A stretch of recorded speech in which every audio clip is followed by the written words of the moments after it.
আসসালামু আলাইকুম রহমতুল্লাহি বারাকাতুহু। কথা বলতে চাই শহীদ শরীফ ওসমান হাদির বিচারের ব্যাপারে। আপনাদের কি মনে হয় শহীদ শরীফ ওসমান হাদির বিচার হবে এদেশে? আমার মনে হয় না। মনে হয় না। এর অনেকগুলি কারণ রয়েছে, যার মধ্যে মূল কারণ হচ্ছে হত্যার মোটিভ কি ছিল। হত্যার মোটিভটা চিন্তা করলেই আপনার বুঝতে পারবেন আপনি কেন বিচার হবে না। ভারত বিরোধিতা, আওয়ামী লীগ বিরোধিতা, এগুলি তো আছেই। এগুলিও কিছু কারণ, কিন্তু মূল কারণ রয়েছে আড়ালে, যেটা আমি এখন ইদানিং তার বিভিন্ন ভিডিও দেখেছি, এর আগেও দেখেছি। সব ভিডিও তো আর সবসময় দেখা সম্ভব হয় না। যেটা সামনে আসে সেটাই দেখি, আবার কিছু শেয়ারও করি। তাহলে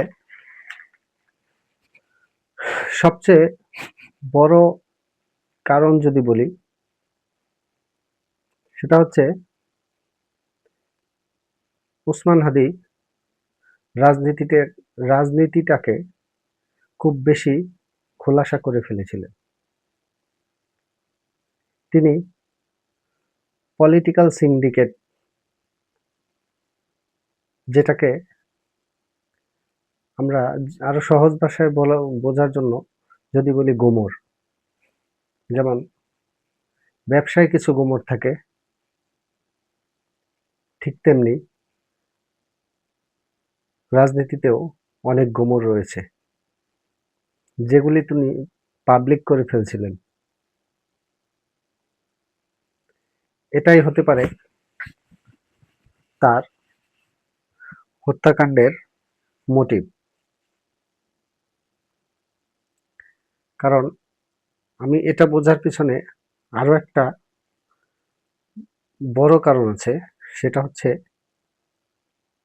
টার্গেটে কে কে রয়েছেন। আমরা যা শুনতে পাচ্ছি, মাহমুদুর রহমান রয়েছে, আমার দেশ পত্রিকার সম্পাদক, হাসনাত আবদুল্লাহ রয়েছে, যারা সম্ভবত সামনের দিকেই রয়েছে।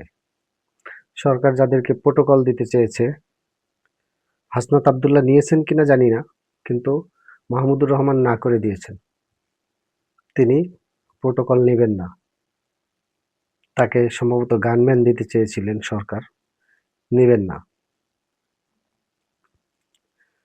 এখন সিন্ডিকেট বা গোমরের ব্যাপারে যেটা বলছিলাম, সেটা হচ্ছে তিনি নির্বাচনী প্রচারণার জন্য ভ্যান ব্যবহার করতেন। তিনি একটা ভ্যান সম্ভবত নিজেই কিনেছিলেন, এটা সাক্ষাৎকারে দেখলাম।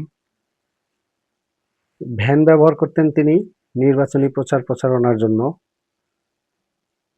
তিনি মোটরসাইকেল, বাইক অথবা দামি কোনো গাড়ি ব্যবহার করতেন না।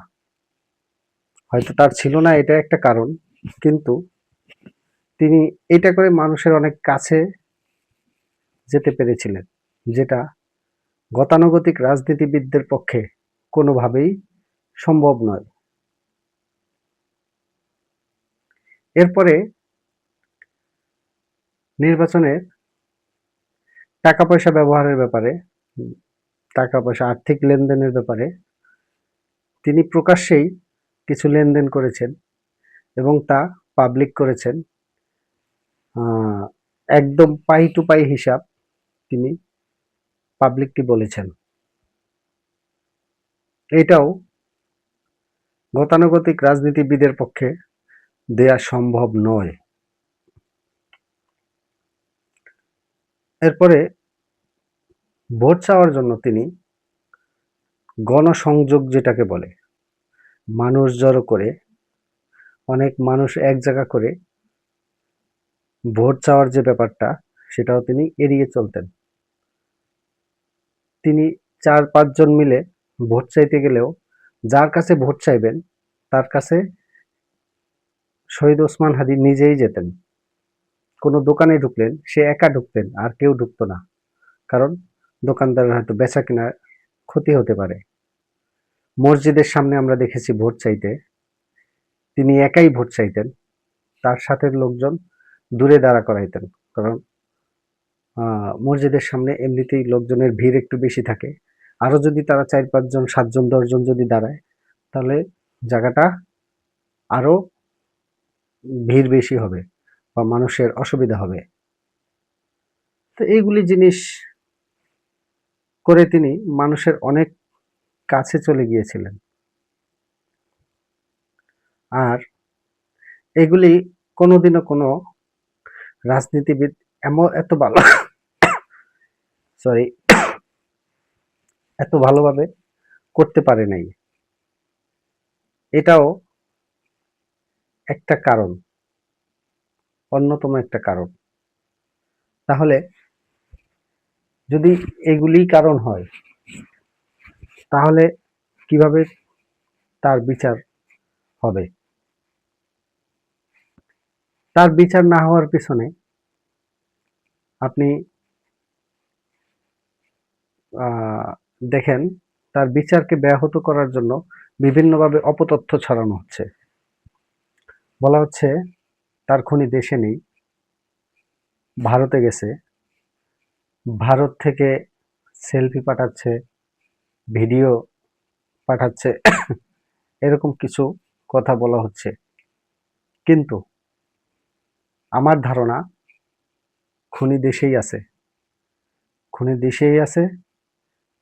কিছু লোক বিভ্রান্ত করার জন্য এগুলি ছড়াচ্ছে। আবার আমি দেখলাম ইনকিলাব মঞ্চ থেকে একটা ঘোষণা দেওয়া হয়েছে যে খুনি গ্রেপ্তারের নামে বন্দুকযুদ্ধে নিহত হয়েছে, এরকম হলে তারা মানবেন না। এটা একটা পজিটিভ সিদ্ধান্ত। কারণ এইগুলি আমরা বিগত দিনে অনেক দেখে এসেছি। যাতে খুনের মূল মোটিভ প্রকাশ না হয়, সেজন্য খুনিকেই মেরে ফেলা হতো বন্দুক যুদ্ধের নামে। তো মনে হচ্ছে বিচারকে ভিন্ন খাতে প্রবাহিত করা হচ্ছে। এর মধ্যে প্রথম আলো, ডেইলি স্টার, ছায়ানট, উদীচী এরা নেমেছে মানুষের দৃষ্টি সরানোর জন্য। আবার কোথায় কোন হিন্দুকে মারধর করে আগুনে পুড়িয়ে দেওয়া হয়েছে, এটাকেও সামনে আনা হয়েছে, যাতে মানুষের নজর ঘোরানো যায়।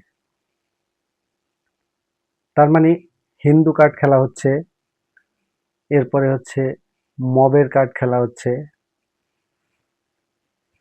বিভিন্নভাবে এই জিনিসটাকে আড়াল করার চেষ্টা করা হচ্ছে। এই জন্য আমার মনে হয় বিচার হবে না 2-4-5 দিন, 1 সপ্তাহ, 10 দিন, 1 মাস সর্বোচ্চ। এরপরে এটা ঠান্ডা হয়ে যাবে, সবকিছু আগের মতো হয়ে যাবে। এটাই আমাদের দেশের রীতি, এটাই আমাদের দেশের নীতি। ধন্যবাদ।